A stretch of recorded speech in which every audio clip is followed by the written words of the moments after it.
தந்தை, மைந்தன், தூயாவியாரின் திருப்பெயரில் ஆமேன். அன்புக்குரிய இறை மக்களே, மீண்டுமாக இந்த வெள்ளிக்கிழமையிலே காணொளி மூலமாக உங்களை சந்திப்பதிலே பெருமகிழ்ச்சி அடைகின்றேன். தொடர்ந்து இந்த ஆராதனையை நீங்கள் கண்டு ஆண்டவரை துதிக்கும்படி, ஆண்டவருடைய அன்புறவிலும் ஐக்கியத்திலும் அதிகமாக வளரும்படி உங்களை அன்போடு கூட கேட்டுக்கொள்கிறேன். இந்த ஆராதனையை துவங்குவோம். ஆராதனைக்கு ஆரம்பமாகவும் கர்த்தரை மகிமைப்படுத்தும் வண்ணமாகவும் நாம் அனைவரும் சேர்ந்து இந்த புத்தெழுச்சி பாடல்களில் 384வது பாடல், அனைவருக்கும் தெரிந்த பாடல், அதை நாம் பாடுவோம்.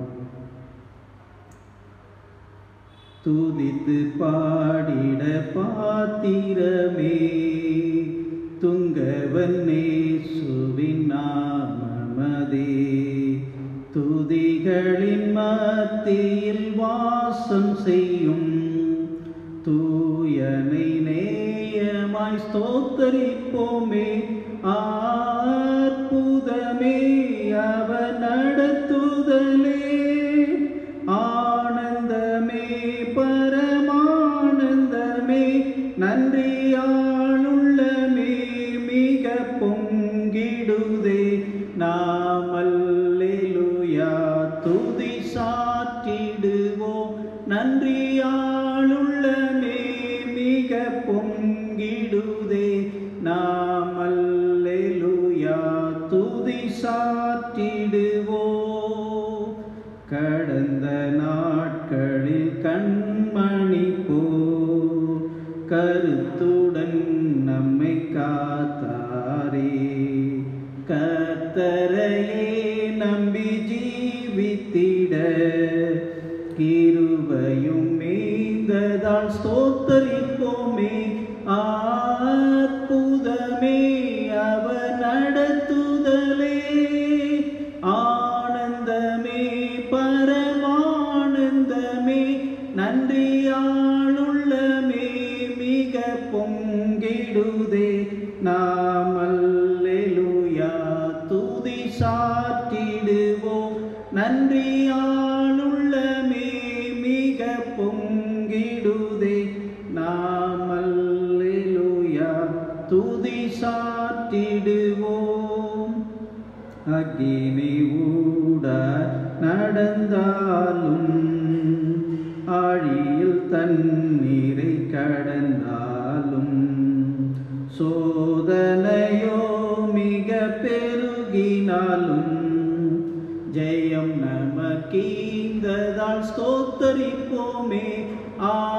அற்புதமே அவர் நடத்துதலே, ஆனந்தமே பரமானந்தமே, நன்றியாளுள்ளமே மிக பொங்கிடுதே. நாம் அல்லேலூயா துதி சாற்றிடுவோம், நன்றியாளுள்ளமே மிக பொங்கிடுதே. நாம் அல்லேலூயா துதி சாற்றிடுவோம். இந்த வனாந்திர யாத்திரையில் இன்பராமேசு நம்மோடிருப்பார். போகையிலும் நம் வருகையிலும் புகழிடமானதால் ஸ்தோத்தரிப்போமே. அற்புதமே அவர் நடத்துதலே, ஆனந்தமே பரமானந்தமே, நன்றியாளுள்ளமே மிக பொங்கிடுதே. நாம் அல்லேலூயா துதி சாற்றிடுவோம். வாஞ்சைகள் தீர்த்திட வந்திடுவார், வாரும் என்றே நாம் அழைத்திடுவோம். வானத்திலே ஒன்று சேர்ந்திடும் நாள் விரைந்து நெருங்கிட ஸ்தோத்தரிப்போமே.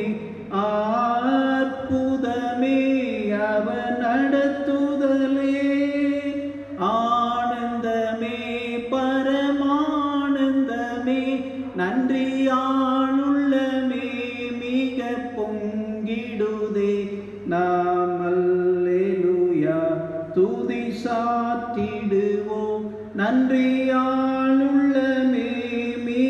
பொங்கிடுதே. நாம் அல்லேலூயா துதி சாற்றிடுவோம். இரண்டாம் ஆராதனை முறைமையை பின்பற்றுவோம். பக்கம் 1. நாம் கடவுளை தொழுவோம். கடவுள் ஆவியாயிருக்கிறார்.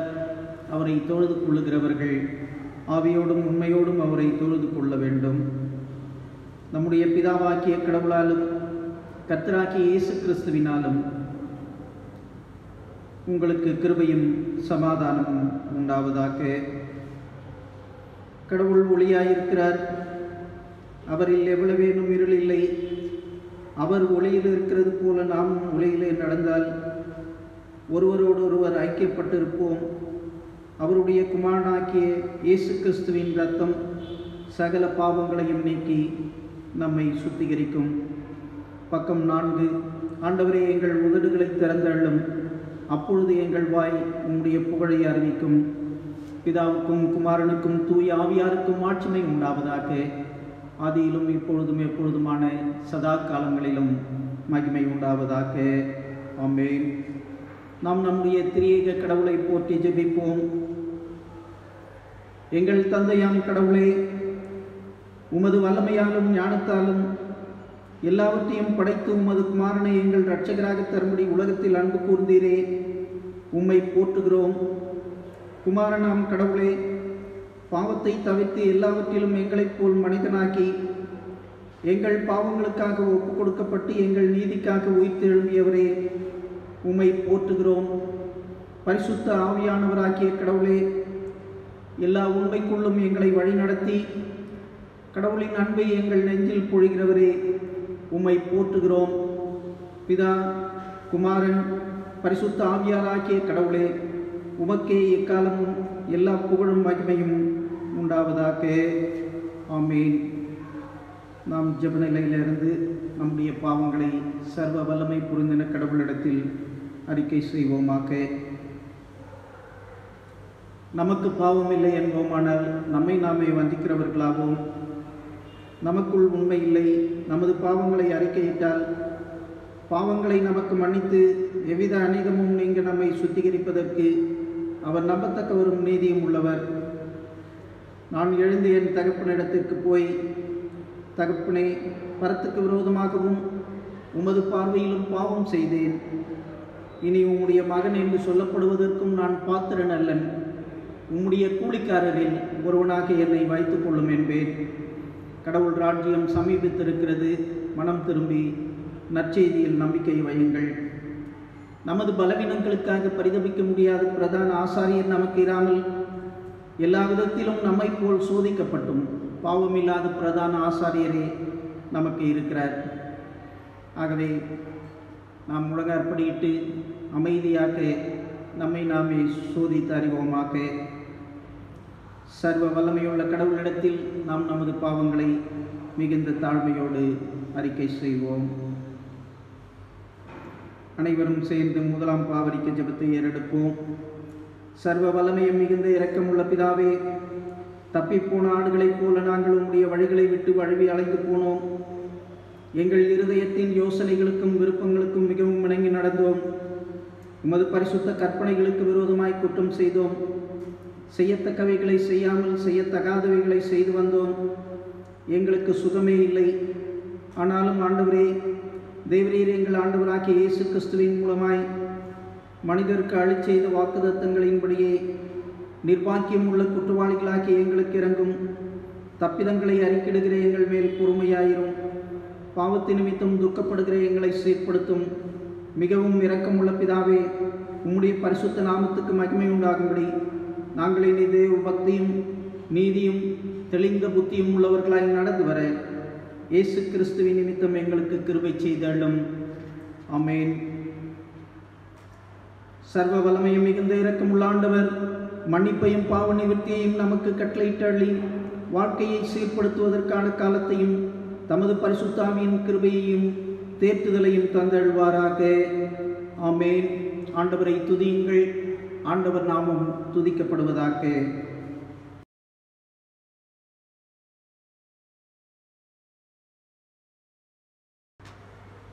திருமறையிலிருந்து ஒரு பகுதியை நாம் வாசிக்க கேட்போம். அது மார்க்கு எழுதின நற்செய்தி நூல் 2ஆம் அதிகாரம் வசனங்கள் 1 முதல் 6 முடிய. மார்க்கு 2 1 முதல் 6 முடிய. சில நாள்களுக்கு பின் இயேசு மீண்டும் கப்பர்நாகும் நகமுக்கு சென்றார். அவர் வீட்டில் இருக்கிறார் என்னும் செய்தி பரவிட்டு பலர் வந்து கூடவே வீட்டு வாயில் அருகிலும் இடமில்லாமல் போயிட்டு அவர் அவர்களுக்கு இறை வார்த்தையை எடுத்துரைத்து கொண்டிருந்தார். அப்போது முடக்குவாதமுற்ற ஒருவரை 4 சுமந்து அவரிடம் கொண்டு வந்தனர். மக்கள் திரண்டிருந்த காரணத்தால் அவரை இயேசுவுக்கு முன் கொண்டு வர இயலவில்லை. எனவே அவர் இருந்த இடத்திற்கு மேலே வீட்டின் கூரையை உடைத்து திறப்பு உண்டாக்கி முடக்குவாதமுற்றவரை படுக்கையோடு கீழே இறக்கினர். இயேசு அவர்களுடைய நம்பிக்கையை கண்டு முடக்குவாதமுற்றவரிடம், மகனே, உன் பாவங்கள் மன்னிக்கப்பட்டன என்றார். அங்கே அமர்ந்திருந்த மறைநூல் அறிஞர் சிலர், இவன் ஏன் இப்படி பேசுகிறான்? இவன் கடவுளை பழிக்கிறான். கடவுள் ஒருவரே அன்றி பாவங்களை மன்னிக்க யாரால் இயலும் என உள்ளத்தில் எண்ணிக்கொண்டிருந்தனர் என்றார் என்பதே. கிறிஸ்துவே, உமக்கே மாட்சிமை உண்டாவதாக. ஆமென். அன்புக்குரிய இறைமக்களே, நமது ஆண்டவரும் இரட்சகருமாகிய இயேசு கிறிஸ்துவின் இனிய திருப்பெயரிலே உங்களை நான் அதிகமாக வாழ்த்துகின்றேன். குறிப்பாக இந்த மாதத்திலே மார்க்கு நற்செய்தி நூலிலே காணப்படுகின்ற அற்புதங்கள், அடையாளங்கள் இவற்றை குறித்து நாம் தியானிக்க தெரிந்து கொள்ளப்பட்டிருக்கிறோம். அந்த அடிப்படையிலே கடந்த வெள்ளிக்கிழமை அன்று நம்முடைய அன்பு சகோதரர் திரு சாம்சன் அவர்கள் 1ஆம் அதிகாரத்திலே காணப்படுகின்ற 4 அற்புதங்களை குறித்து நம்மோடு கூட பகிர்ந்து கொண்டார். இந்த நாளிலே 3 அற்புதங்கள் எனக்கு கொடுக்கப்பட்டிருக்கிறது.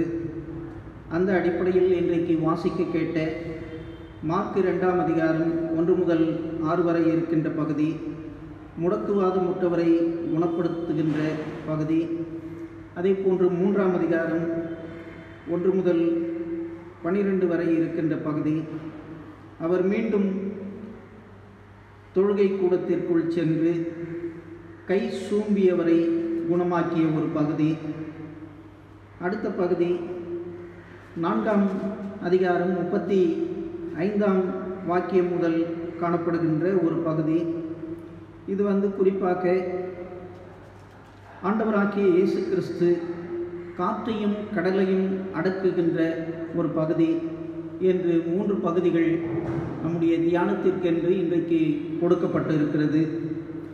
அந்த அடிப்படையிலே மத்தேயு, மார்க்கு, லூக்கா ஆகிய 3 நற்செய்தி நூல்களும் ஸ்னாப்டிக் காஸ்பிள்ஸ் அல்லது சமநோக்கு நற்செய்தி நூல்கள் என்று அழைக்கப்படுகிறது. ஏனென்றால் இந்த 3ஐயும் நாம் ஒன்றாக சிந்தித்து பார்ப்பது அல்லது ஒன்றாக பார்ப்பது மிக சிறப்பானது. ஆகவே கிரேக்கத்திலே ஸ்னாப்டிக் என்று சொல்லுகின்ற பொழுது டு சீ டுகெதர் என்ற ஒரு பொருளிலே அது கொடுக்கப்படுகிறது. அந்த அடிப்படையில் மார்க்கு நற்செய்தி நூல் மிக மிக முக்கியத்துவம் வாய்ந்த ஒரு நற்செய்தி நூல். ஏனென்று சொன்னால் இது முதலாவது எழுதப்பட்ட ஒரு நூல் என்று நாம் பார்க்கிறோம், அறிந்திருக்கிறோம். ஆகவே இது உண்மையிலேயே மிக சிறப்பான ஒரு நூல் என்று சொன்னால் அது மிகையாகாது. அதில் குறிப்பாக இந்த மார்க்கு என்பவர் இதனுடைய ஆசிரியராக சுட்டிக்காட்டப்படுகின்றார். ஆகவே இந்த மார்க் யார் என்ற ஒரு கேள்வியை எழுப்புகின்ற பொழுது அப்போஸ்தலர் 12:12 மரியாவின் வீட்டில் அநேகர் கூடி ஜெபித்து கொண்டிருந்தார்கள் என்று சொல்லப்படுகின்ற அந்த வசனத்தின் அடிப்படையிலே, அதாவது இந்த Mark is a son of Mary என்று சுட்டிக்காட்டப்படுகிறது. ஆகவே இவற்றை நாம் அறிந்து கொள்ளுதல் மிக மிக சிறப்பான ஒன்று. அதில் குறிப்பாக இந்த முடக்குவாதம் மூற்றவர் என்று சொல்லுகின்ற பொழுது ஹீலிங் த பரலைஸ் மேன் என்ற ஒரு அற்புதத்தை அல்லது குணமாக்குகின்ற ஒரு அடையாளத்தை நாம் இந்த பகுதியில் பார்க்கின்றோம். இதில் மிக முக்கியமாக இதனுடைய கான்டெக்ஸ்ட் அதை நாம் புரிந்து கொள்ள வேண்டும். கப்பர்நகூமிலே நடைபெறுகின்ற ஒரு நிகழ்வாக இது இருக்கிறது. ஒரு வீட்டிலே இந்த நிகழ்வு அற்புதம் நடைபெறுகிறது. அந்த வீட்டின் முன்பாகவும் வீட்டிற்குள்ளேயும் மக்கள் திரள் அதிகமாக கூடி வந்திருக்கிறார்கள். ஆகவே மேற்கொண்டு ஒருவர் கூட அந்த வீட்டிற்குள் செல்ல முடியாத அளவிற்கு மக்கள் நெருக்கம் அங்கே இருக்கிறது. அந்த கதவை சுற்றிலும் கூட மக்கள் ஏராளமாக நின்று கொண்டிருக்கிறார்கள். அந்த வீட்டின் கதவு திறக்கப்பட்டு இருக்கிறது என்று நாம் பார்க்கின்றோம். இது ஓப்பன் இன்விடேஷன் என்று அதை நாம் புரிந்து கொள்ளலாம், திறக்கப்பட்ட கதவு. ஆகவே இந்த அழைப்பு எல்லோருக்குமானது என்பதை நாம் புரிந்து கொள்ளுதல் மிக மிக சிறப்பான ஒன்று. அதில் குறிப்பாக 4 மனிதர்கள் இந்த முடக்குவாதமுற்றவர் அல்லது திமிர்வாதக்காரனை சுமந்து கொண்டு வருகின்றார்கள். வந்து பார்க்கின்ற பொழுது அங்கே திரள் கூட்டம் அதிகமாக இருக்கிறதை நாம் பார்க்கிறோம். ஆகவே உள்ளே செல்ல முடியாமல் அவர்கள் அந்த வீட்டின் கூரை மீது ஏறி அந்த வீட்டை திறப்புண்டாக்கி அங்கிருந்து இயேசு அமர்ந்திருக்கின்ற இடத்திலே அந்த மனிதரை அவருக்கு முன்பாக இறக்குகின்றதை நாம் பார்க்கின்றோம். ஆகவே அப்படி இறக்கி ஆண்டவர் அவர்களுடைய விசுவாசத்தை கண்டு சொல்லுகின்றார். முடக்குவாதமுற்றவரிடம், மகனே உன் பாவங்கள் மன்னிக்கப்பட்டன என்றார். மகனே உன் பாவங்கள் மன்னிக்கப்பட்டன என்றார். ஆகவே அன்புக்குரிய இறைமக்களே, இங்கே பாவங்களை மன்னிப்பது குறித்த ஒரு கேள்வி இங்கே எழுகின்றதை நாம் பார்க்கின்றோம். யூதர்கள் சிந்தனையிலே கடவுள் ஒருவர் தவிர பாவங்களை மன்னிப்பதற்கு யாருக்கும் அதிகாரம் கிடையாது என்ற சிந்தனை கருத்து மேலோங்கி இருந்த காலகட்டம் அது. ஆகவே யூதர்கள் அதோடு மட்டுமல்ல, இந்த பாவத்தையும் அதே நேரத்திலே மனுக்குலத்திற்கு ஏற்படுகின்ற துன்பங்களையும் ஒன்றாக இணைத்து பார்த்தார்கள் என்று நாம் பார்க்கின்றோம். அதன் அடிப்படையிலே பார்க்கின்ற பொழுது யோபுவுடைய நண்பர்கள், குறிப்பாக யோபு 4:7 இதில் பார்க்கின்றோம். இங்கே யோபுவை குற்றம் சுமத்துகின்றார்கள். அதாவது ஒரு குற்றமும் இல்லாதவர் தண்டிக்கப்படக்கூடுமா அல்லது அவர்கள் அழிக்கப்படுவார்களா என்ற ஒரு கேள்வி அங்கே எழுப்பப்படுகிறது. அதே போன்று நாம் அதிகமாக அறிந்த மற்றொரு வாக்கியம் யோவான் 9:1 பார்க்கின்றோம். பிறவி குருடன், இவன் இப்படி பிறந்தது யார் செய்த பாவம்? இவன் செய்த பாவமா அல்லது இவனை பெற்றவர்கள் செய்த பாவமா என்ற கேள்வி எழுகின்றதை பார்க்கின்றோம். ஆகவே பொதுவாகவே எந்த நோயாய் இருந்தாலும் எந்த துன்பங்களாய் இருந்தாலும் அதற்கு காரணம் ஒருவேளை அவன் செய்த பாவமாக இருக்கலாம் அல்லது அவன் பெற்றோர் செய்த பாவமாக இருக்கலாம் என்ற ஒரு கருத்து மேலோங்கி இருந்த காலகட்டம் அது. இந்த சூழ்நிலையிலே, இந்த பின்னணியத்திலே நாம் இதை புரிந்து கொள்ள கடமைப்பட்டிருக்கிறோம். அங்கே யூதர்கள், குறிப்பாக பரிசேயர்கள் அங்கே கூடி நிற்கின்றார்கள்.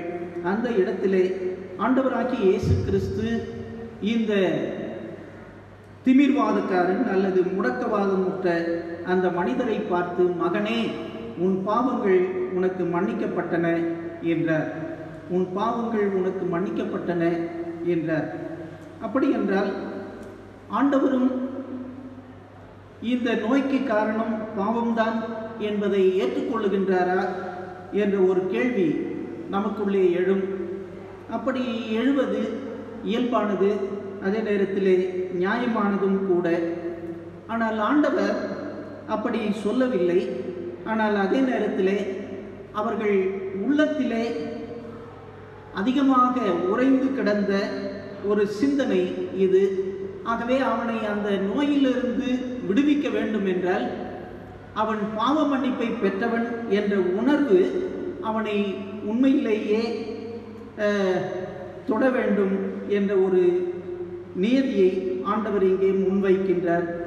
ஆகவே குறிப்பாக அந்த அடிப்படையிலே தான் இங்கே ஆண்டவர் உன் பாவங்கள் உனக்கு மன்னிக்கப்பட்டது என்று ஆண்டவர் சொல்லுகின்றார். அப்படி என்றால் யூதர்களுடைய சிந்தனையின்படி பாவங்கள் மன்னிக்கப்படவில்லை என்றால் ஒருவர் குணம் பெற முடியாது. ஒருவர் குணமாக வேண்டும் என்றால் அவருடைய பாவங்கள் மன்னிக்கப்பட வேண்டும் என்ற ஒரு எண்ணம் அதிகமாக இருந்தது. அந்த அடிப்படையிலே தான் இங்கே ஆண்டவராகிய இயேசு கிறிஸ்து இங்கே அந்த திமிர்வாதக்காரன் அல்லது முடக்குவாதமுற்ற அந்த மனிதரை பார்த்து உன் பாவங்கள் மன்னிக்கப்பட்டது என்ற ஒரு சிந்தனையை ஆண்டவர் அங்கே கொடுக்கின்றார். ஆகவே அந்த அடிப்படையிலே அவர் சொல்லுகின்றார், அதாவது பாவங்கள் மன்னிக்கப்பட்டது என்பது உண்மையிலேயே அவனுடைய உள்ளத்தின் உணர்வுகளை குணமாக்கிவிட்டது என்ற ஒரு சிந்தனையை நாம் பெற்றுக்கொள்வது மிக மிக சிறப்பான ஒன்று. அந்த அடிப்படையிலே தான் இங்கே இந்த மனிதர் குணமாக்கப்படுகின்றார். பாவங்களை மன்னிப்பதற்கு மனுஷகுமாரனுக்கு அதிகாரம் உண்டு என்பதை இந்த பகுதியிலே ஆண்டவர் சுட்டிக்காட்டுகின்றதை பார்க்கின்றோம். அதோடு மட்டுமல்ல, இந்த 12ஆம் வாக்கியத்திலே பார்க்கிறோம். அதாவது ஆண்டவராகிய இயேசு கிறிஸ்து அவனை பார்த்து மீண்டுமாக சொல்லுகிறார் 11வது வாக்கியத்திலே, நான் உனக்கு சொல்லுகிறேன், நீ எழுந்து உன்னுடைய படுக்கையை எடுத்துக்கொண்டு உனது வீட்டுக்கு போ என்றார். அவரும் எழுந்து உடனே தம்முடைய படுக்கையை எடுத்துக்கொண்டு எல்லாரும் காண வெளியே சென்றார். இதனால் அனைவரும் மலைத்து போனார்கள் என்று நாம் பார்க்கின்றோம்.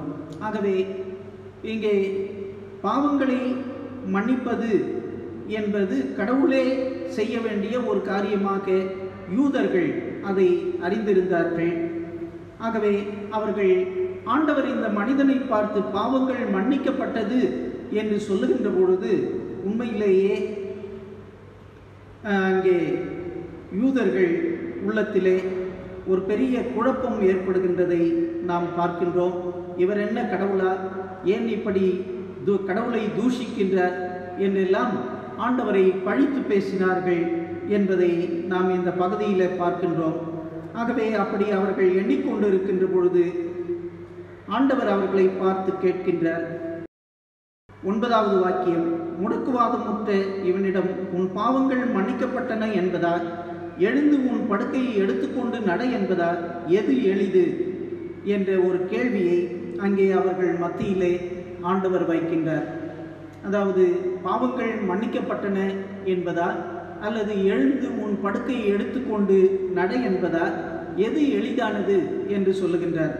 குறிப்பாக பாவங்கள் மன்னிக்கப்பட்டது என்று சொல்லுவோம் என்றால் ஒருவேளை அதற்கு அது மிக எளிதான ஒரு காரியம். அதில் குறிப்பாக அதில் விளைவுகள் அல்லது இப்படி சொன்னதினுடைய பலன் நேரடியாக தெரியாது.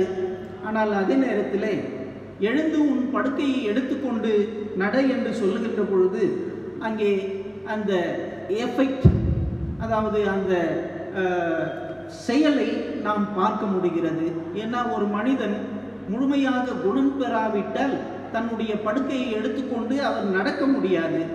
ஆகவே இது எளிதா அது எளிதா என்ற ஒரு கேள்வியை ஆண்டவர் அங்கே முன்வைக்கின்ற பொழுது உண்மையிலேயே இங்கே அந்த மனிதரை பார்த்து நீ உன் படுக்கையை எடுத்துக்கொண்டு நடந்து போ என்று சொல்லுகின்றார். அதாவது அன்புக்குரிய இறை மக்களே, இங்கே ஆண்டவர் உண்மையிலேயே இந்த மனிதரை குணமாக்கினார் என்ற ஒரு செய்தி அங்கே அனைவருடைய உள்ளத்திலும் அது நிறைந்தது. ஆகவே அவர்கள் சொல்லுகிறார்கள் கடைசி அந்த 12வது வாக்கியத்திலே, இதை போல நாம் ஒருபோதும் கண்டதில்லையே என்று கூறி கடவுளை போற்றி புகழ்ந்தார்கள் என்று நாம் பார்க்கின்றோம். ஆகவே அந்த அடிப்படையில் பாவங்களை மன்னிப்பது இறைமகனுடைய செயல் என்று எண்ணிக்கொண்டிருந்த சூழ்நிலையிலே அவர்கள் ஆண்டவராகிய இயேசு கிறிஸ்து அவர்கள் சிந்தனையை இங்கே சீர்தூக்கி பார்த்து அவர்களுக்கு ஒரு புதிய பாடத்தை கற்றுத்தருகின்றார். பாவங்களை மன்னிப்பதற்கு மனுஷகுமாரனுக்கு அதிகாரம் இருக்கிறது என்பதை சுட்டிக்காட்டி, பாவங்களை மன்னிப்பதற்கு மட்டுமல்ல, இந்த நோய்களை குணமாக்குவதற்கும் இங்கே மனுஷகுமாரனுக்கு வல்லமை இருக்கிறது என்பதை மெய்ப்பித்த ஒரு நிகழ்வாக இதை நாம் பார்க்க கடமைப்பட்டிருக்கிறோம். அடுத்து வருகின்ற ஒரு நிகழ்வு, இங்கே சூம்பின கையுடைய ஒருவர் குணமாகின்ற ஒரு நிகழ்வு. இது மார்க் 3ஆம் அதிகாரத்திலே இடம்பெறுகிறது. 1 முதல் 6 வரை இருக்கின்ற பகுதியிலே இது இடம்பெறுகிறதை நாம் பார்க்கின்றோம். ஆகவே இது ஒரு ஓய்வு நாளிலே ஒரு ஜெப ஆலயத்திலே நடைபெறுகின்ற ஒரு நிகழ்வாக இது சுட்டிக்காட்டப்படுகிறது. ஆகவே கிறிஸ்துவுக்குள் எனக்கு மிகவும் பிரியமானவர்களே, யூதர்களுடைய அந்த சிந்தனை போக்கு நமக்கு நன்றாக தெரியும். அதாவது ஓய்வு நாளில் எந்த பணியையும் செய்யக்கூடாது. ஏன்னா இது ஓய்வு நாள் பிரமாணம். ஆகவே இதை ஒவ்வொரு யூதனும் கடைபிடிக்க வேண்டும் என்பது அவர்களுடைய சிந்தனை என்பதை நாம் பார்க்க கடமைப்பட்டு இருக்கிறோம். ஆகவே அங்கே கூடி வந்திருந்த பரிசேயர் அவர்களிலே சிலர் ஓய்வு நாளில் இவர் யாரையாவது குணமாக்குகின்றாரா என்று சொல்லி கண்காணித்து கொண்டிருந்தார்கள் என்பதையும் இந்த பகுதி சுட்டிக்காட்டுகிறது. 2வது வசனத்தின் 2வது வசனம், சிலர் இயேசுவின் மீது குற்றம் சுமத்தும் நோக்குடன் ஓய்வு நாளில் அவரை குணப்படுத்துவாரா என்று கூர்ந்து கவனித்து கொண்டே இருந்தனர் என்று அங்கே வசனம் சொல்லுகிறது. அப்பொழுதுதான் ஆண்டவர் அவர்களை பார்த்து சொல்லுகின்றார், அந்த சூம்பிய கையுடையவரை பார்த்து சொல்லுகின்றார். அதாவது அந்த சூம்பிய கையுடையவரை எழுப்பி எழுந்து நடுவே நில்லும் என்றார். பின்பு அவர்களிடம், ஓய்வு நாளில் நன்மை செய்வதா தீமை செய்வதா, உயிரை காப்பதா அழிப்பதா, எது முறை என்ற ஒரு கேள்வியை அங்கே வைக்கின்றார். ஆகவே இங்கே ஆண்டவர் சொல்ல வருகின்ற கருத்து என்னவென்றால், குறிப்பாக மனுஷகுமாரன் ஓய்வு நாளுக்கும் ஆண்டவர். ஆகவே ஓய்வு நாள் மனுஷகுமாரனுக்கு கட்டுப்பட்டதே என்ற ஒரு செய்தியை அங்கே மிக அருமையாக முன்வைக்கின்றதை நாம் பார்க்கின்றோம். ஆகவே அதற்கு முந்தைய பகுதிகளில் பார்க்கின்ற பொழுது மார்க் 2ஆம் அதிகாரம் 27, 28வது வாக்கியம், ஓய்வு நாள் மனிதருக்காக உண்டாக்கப்பட்டது, மனிதர் ஓய்வு நாளுக்காக உண்டாக்கப்படவில்லை, ஆதலால் ஓய்வு நாளும் மானிட மகனுக்கு கட்டுப்பட்டதே என்றார். ஆகவே அன்புக்குரிய இறை மக்களே, ஓய்வு நாள் மனிதருக்காக தான் உருவாக்கப்பட்டது, மனிதர்கள் ஓய்வு நாளுக்காக உருவாக்கப்படவில்லை. ஆகவே ஓய்வு நாள் மானிட மகனுக்கு கட்டுப்பட்டதே என்ற ஒரு சிந்தனையை ஆண்டவர் அங்கே சுட்டிக்காட்டுகின்றதை நாம் பார்க்கின்றோம். ஆகவே யூதர்கள் ஓய்வு நாளுக்கு அதிகமான முக்கியத்துவத்தை கொடுத்திருந்தார்கள். அதற்கு ஒரு எடுத்துக்காட்டு என்னன்னா, சீரியர்கள் யூதர்கள் மீது படையெடுத்து வருகின்ற பொழுது இந்த சீரியர்கள் நன்றாக அறிந்திருந்தார்கள், யூதர்கள் ஓய்வு நாளிலே அவர்கள் சண்டையிட மாட்டார்கள், ஆகவே அந்த நாளிலே அவர்களை நாம் அழித்து விடலாம் என்று எண்ணிக்கொண்டிருந்தார்கள்.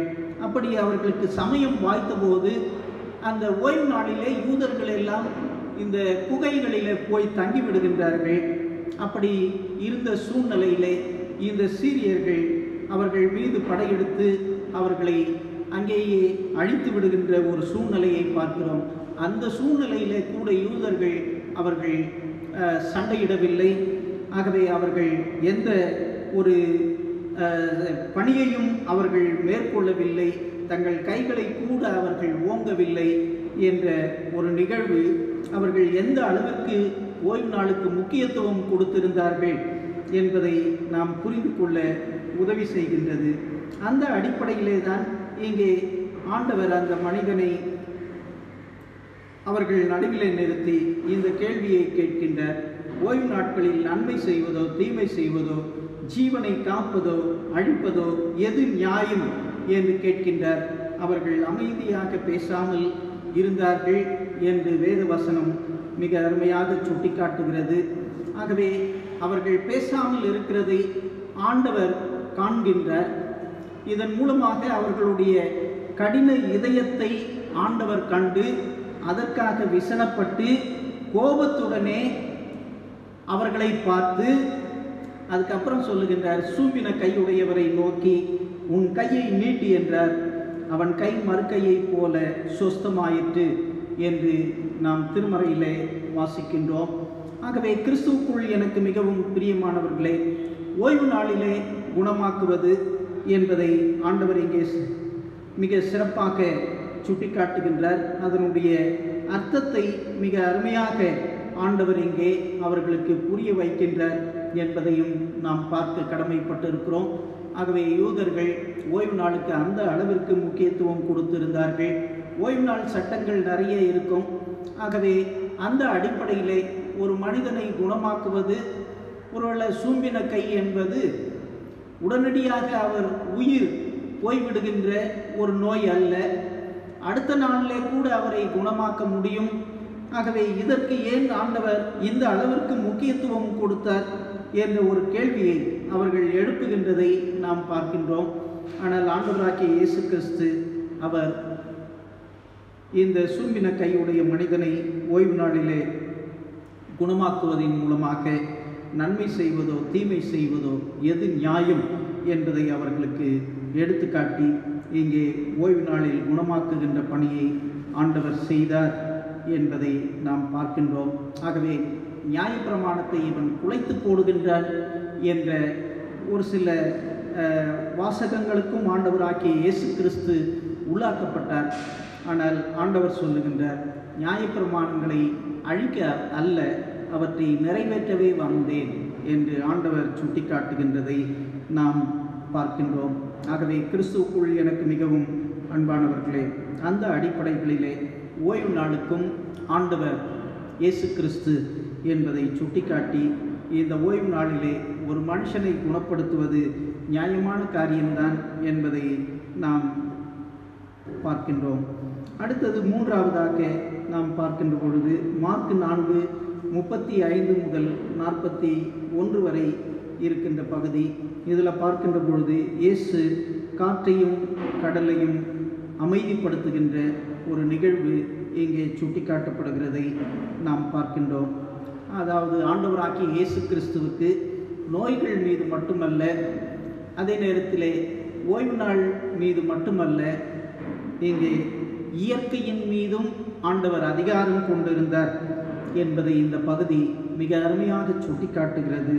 ஆகவே கிறிஸ்துவுக்குள் எனக்கு மிகவும் பிரியமானவர்களே, அந்த அடிப்படையிலே தான் இங்கே சுட்டிக்காட்டப்படுகிறது. குறிப்பாக இந்த கலிலேயா கடல் அல்லது திபேரியா கடல் என்று சொல்லப்படுகின்ற இந்த கடல், அது உண்மையிலேயே ஒரு லேக், அதாவது ஒரு ஏரி என்று அதை சொல்லலாம். ஆனால் யூதர்கள் இதை கடலாக தான் பார்த்தார்கள். அப்படி என்றால் ஒருவேளை அந்த ஏரியிலே இப்படி புயல் காற்று வீசுவது ஒருவேளை உண்டா என்ற கேள்வி, வீசுமா என்ற கேள்வி நமக்குள்ளே எழுவதற்கு வாய்ப்பு இருக்கிறது. ஆகவே அப்படி பார்க்கின்ற பொழுது இது குறிப்பாக எர்மோன் மலை அடிவாரத்திலே இருந்தது.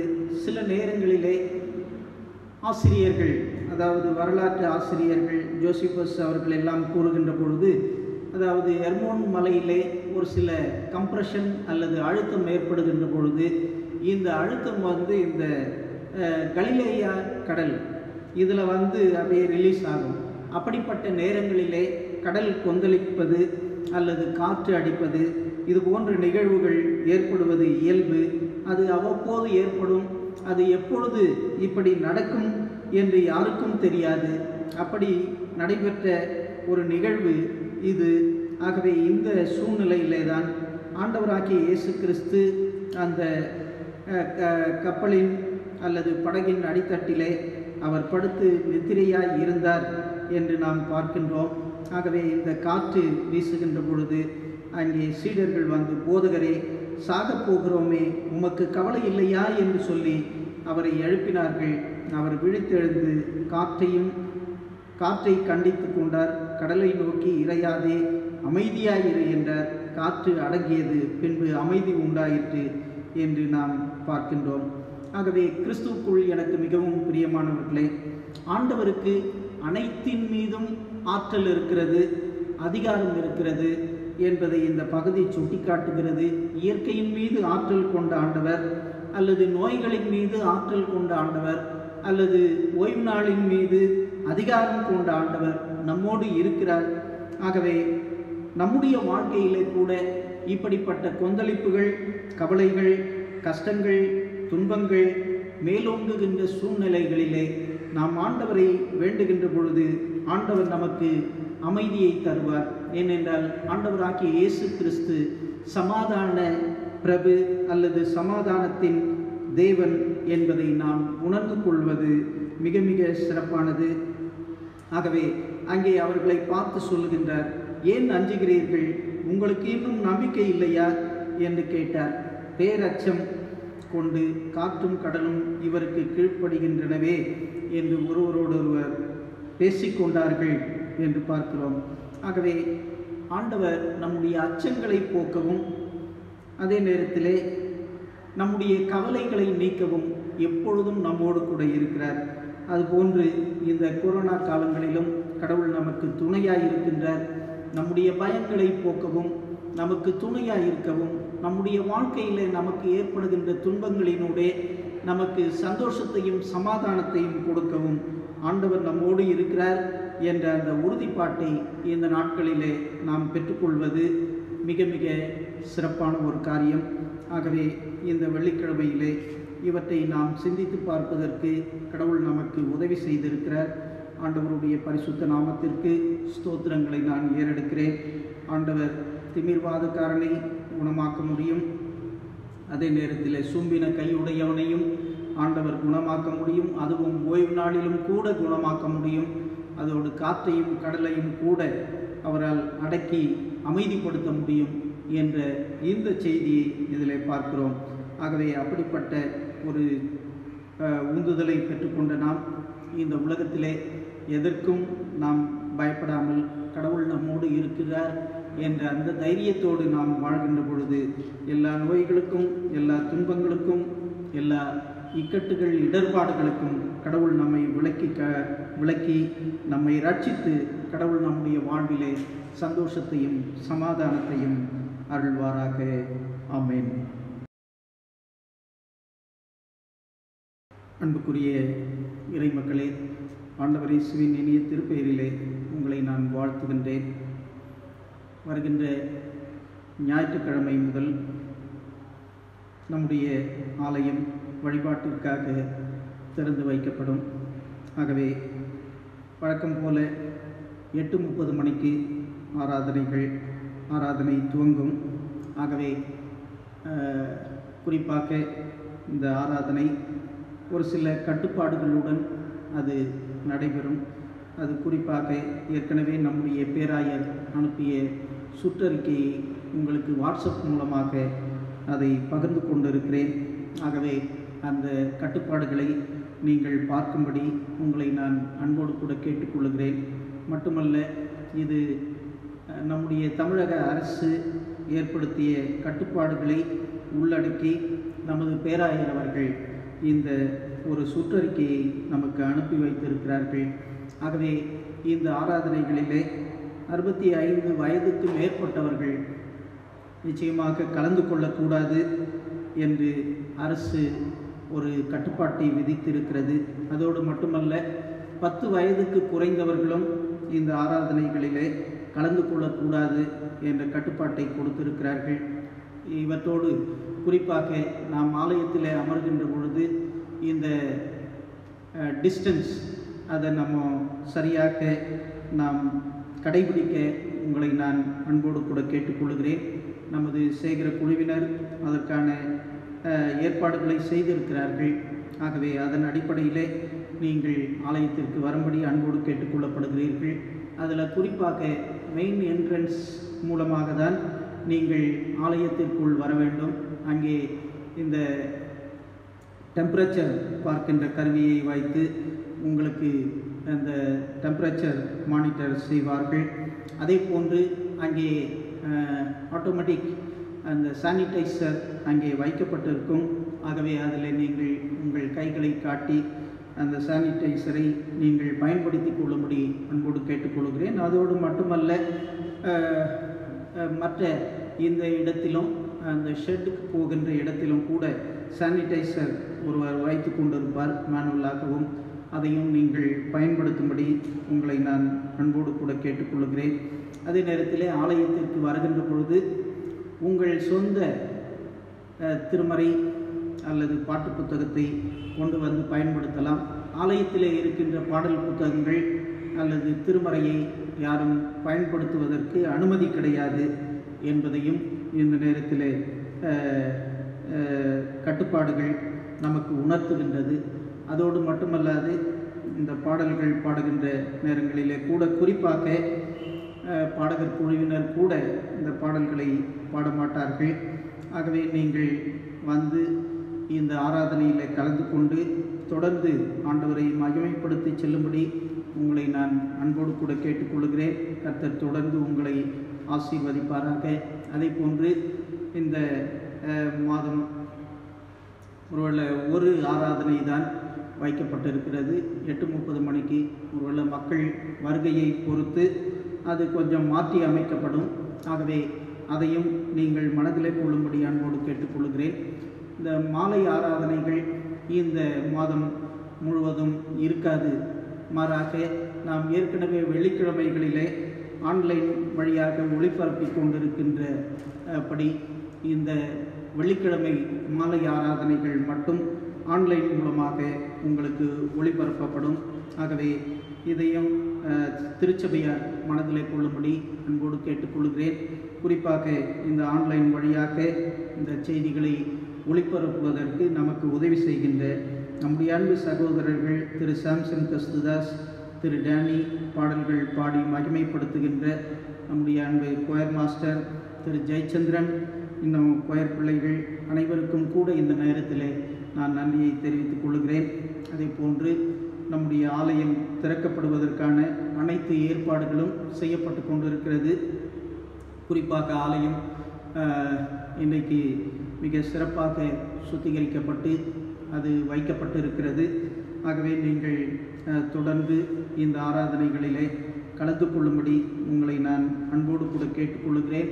அதை போன்று நம்முடைய சேகர குழுவுக்கும் நம்முடைய செயலர் பொருளர் அவர்களுக்கும் நான் நன்றியை இந்த நேரத்திலே தெரிவித்துக் கொள்கிறேன். கர்த்தர் அவர்களை தொடர்ந்து ஆசீர்வதிப்பாராக. ஆமென். தலைகளை தாழ்த்தி ஜெபிப்போம். கிருபை நிறைந்த ஆண்டவரே, இந்த மகிழ்ச்சியான நாளுக்காக உம்மை நன்றியோடு கூட துதிக்கின்றோம், உம்மை ஸ்தோத்திரிக்கிறோம், உம்மை மகிமைப்படுத்துகிறோம். மார்ச் மாதம் முதல் நாங்கள் ஆண்டவரே இன்று வரையிலும் ஆலயத்தை திறக்க முடியாத ஒரு சூழ்நிலை எங்களுக்கு இருந்ததை நீர் அறிவீர். உமது பேரழினாலே வருகின்ற ஞாயிற்றுக்கிழமை முதல் ஆலயத்தை நாங்கள் திறந்து ஆராதனை நடத்துகின்ற பொழுது உம்முடைய பிரசன்னம் கிருபை எங்களோடு இருக்கட்டும். உம்முடைய பாதுகாவலையும் பராமரிப்பையும் எங்களுக்கு தாரும். எங்கள் திருச்சபை அன்பர்களுக்காக உமக்கு நாங்கள் துதி ஸ்தோத்திரங்களை ஏறெடுக்கிறோம். ஒவ்வொருவரையும் நீர் ஆசீர்வதியும், தனிப்பட்ட அன்பர்களையும் நீர் ஆசீர்வதியும். குறிப்பாக இந்த கொரோனா தொற்று மூலமாக பாதிக்கப்பட்டு சிகிச்சை பெற்று வருகின்ற அன்பர்களோடும் சிகிச்சை பெற்று குணமாக்கிய அன்பர்களோடும் உம்முடைய அருட்கரம் தங்கி இருக்கட்டும். அதே போன்று எங்கள் திருச்சபையின் மூத்த உறுப்பினர்களுக்காக நாங்கள் ஜெபிக்கின்றோம். உமது பிள்ளைகளை நீர் ஆசீர்வதித்து நீரே அவர்களுக்கு துணையாயிருந்து உமது கிருபையினால் அவர்களை சூழ்ந்து கொண்டு தொடர்ந்து கரம் பிடித்து நடத்தும்படியாய் நாங்கள் ஜெபிக்கின்றோம். உம்முடைய பாதுகாவலையும் பராமரிப்பையும் அருளும்படியாய் ஜெபிக்கின்றோம். அதே போன்ற ஆண்டவரே, விசேஷித்த கரம் ஆண்டவரே எங்களோடு இருக்கட்டும். வருகின்ற நாட்களிலே இந்த ஆலயம் ஆண்டவரே இன்னும் சிறப்பாக நடைபெறுவதற்கு ஏற்ற சூழல்களை எங்களுக்கு நீர் உருவாக்கி தந்து உம்மை மகிமைப்படுத்தவும் உம்முடைய திருப்பெயருக்கு புகழ்ச்சிகளை நாங்கள் கொண்டு வரவும் தொடர்ந்து ஆண்டவரே இதன் மூலமாக நீர் ஆண்டவரே எப்பொழுதும் எங்களோடு கூட இருக்கிறீர் என்ற செய்தியை இந்த உலகுக்கு நாங்கள் தரவும் நீர் எங்களுக்கு கிருபை பாராட்டியாடும். அன்புள்ள கரம் எப்பொழுதும் எங்களோடு இருப்பதாக கிருபையினால் காத்து வழி நடத்தும். குறிப்பாக எங்கள் செய்கிற குழுவுக்காக அதனுடைய செயலர் போலருக்காக அவர்கள் குடும்பங்களுக்காக ஜெபிக்கின்றோம். ஒவ்வொருவரையும் நீர் ஆசீர்வதியும் பலப்படுத்தும். அதே போன்று ஐக்கிய குழுக்களுக்காக ஐக்கிய குழுக்களின் பொறுப்பாளர்களுக்காக ஒவ்வொரு குடும்பத்திற்காகவும் உமக்கு நன்றி படைக்கின்றோம். ஆசீர்வதியும். ஓய்வு நாள் பள்ளி இயக்குனர் ஆசிரியர்கள் பிள்ளைகள் அவர்கள் குடும்பங்களுக்காக ஜெபிக்கின்றோம். எல்லோரையும் நீர் ஆசீர்வதியும். இந்த வழிபாடுகளை ஆன்லைன் வழியாக ஒளிபரப்பிக் கொண்டிருக்கின்ற எங்கள் அன்பு சகோதரர்கள் திரு சாம்சன் கஸ்துதாஸ், திரு பால் டேனியல் மற்றும் திரு ஜெயச்சந்திரன் பாடகர் குழுவினர் அனைவருக்காகவும் உமக்கு நன்றி செலுத்துகிறோம். உமது பிள்ளைகளை நீர் ஆசீர்வதித்து உமது நாமத்தை நீர் மகிமைப்படுத்தும். எங்கள் ஆலய பணியாளர் திரு அன்பு குணசேகர் உஷா பிள்ளைகளுக்காக ஜெபிக்கிறோம். நீர் அவர்களுக்கும் துணையாயிருந்து கொடுத்த பரிபூர்ண சுகத்திற்காக உம்மை நாங்கள் நன்றியோடு கூட துதிக்கின்றோம். கிருபையினால் தொடர்ந்து காத்து வழி நடத்துவீராக. அதே போன்று எங்கள் இந்த ஆராதனைகள் மிக சிறப்பாக நேர்த்தியாக நடைபெறுவதற்கு பரத்திலிருந்து உம்முடைய ஒத்தாசைகளையும் கிருபைகளையும் பாதுகாப்பையும் பராமரிப்பையும் எங்கள் ஒவ்வொருவருக்கும் நீர் தயவாய் கட்டளையிட்டள்ளும். அன்புள்ள கரங்களில் எங்களை தாழ்த்தி அர்ப்பணிக்கின்றோம். நீர் மகிமைப்படுவீராக. இயேசுவின் நாமத்தில் ஜெபிக்கிறோம் பிதாவே, ஆமென். அனைவரும் சேர்ந்து சொல்வோம். பரமண்டலங்களில் இருக்கிற எங்கள் பிதாவே, உம்முடைய நாமம் பரிசுத்தப்படுவதாக, உம்முடைய ராஜ்யம் வருவதாக, உம்முடைய சித்தம் பரமண்டலத்திலே செய்யப்படுகிறது போல பூமியிலேயும் செய்யப்படுவதாக. அன்றன்றுள்ள அப்பத்தை இன்று எங்களுக்கு தாரும். எங்களுக்கு விரோதமாய் குற்றம் செய்கிறவர்களுக்கு நாங்கள் மன்னிக்கிறது போல எங்கள் குற்றங்களை எங்களுக்கு மன்னியும். எங்களை சோதனைக்குள் பிரவேசிக்க பண்ணாமல் தீமை நின்று ரட்சித்துக் கொள்ளும். ராஜ்யமும் வல்லமையும் மகிமையும் என்றென்றைக்கும் உடையவைகளே, ஆமென். நம்முடைய கர்த்தராகிய இயேசு கிறிஸ்துவின் கிருபையும் பிதாவாகிய கடவுளின் அன்பும் தூய ஆவியானவரின் ஐக்கியம் ஆசீர்வாதம் வழிநடத்துதலும் நம் அனைவரோடும் சிறப்பாக நம்முடைய திருச்சபையோடும் நாம் துவங்கவிருக்கின்ற திருச்சபை ஆராதனைகளோடும் திருச்சபையின் திருப்பணிகளோடும் இன்றும் என்றும் சதா காலம் தங்கியிருப்பதாக. ஆமென். கர்த்தர் உங்களோடு இருப்பாராக. அவர் உமது ஆவியோடும் இருப்பாராக. சமாதானத்தோடு நாம் இருக்கிற இடங்களிலிருந்து ஆண்டவருடைய திருப்பெயரை மகிமைப்படுத்துவோம். கடவுள் நமக்கு துணையாயிருந்து நம்முடைய வாழ்வில் சந்தோஷத்தையும் சமாதானத்தையும் அருள்வாராக. ஆமென்.